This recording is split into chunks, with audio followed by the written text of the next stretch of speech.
Selling a home is already a major decision, but when a divorce is involved, the process can become even more complex. For many couples in Chicago, the home is one of the largest shared assets. During a divorce, it's common for both parties to agree to sell the property and divide the proceeds as part of the settlement. But selling a home in this situation isn't always straightforward. Both parties often need to agree on the listing price, the timing of the sale, and how negotiations with buyers will be handled. Without clear communication and professional guidance, the process can quickly become stressful. This is why working with a professional real estate team can make a big difference. The process usually begins with determining the home's market value. A realtor conducts a comparative market analysis to establish a fair listing price based on recent sales in the area.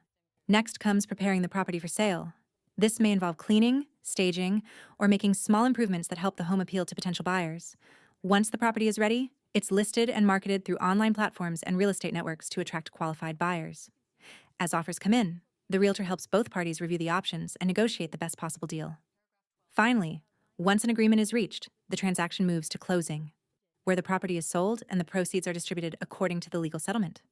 In Chicago, neighborhoods like Dunning, Portage Park, Jefferson Park, and Belmont Cragin continue to attract strong buyer interest, helping homes sell competitively in the market.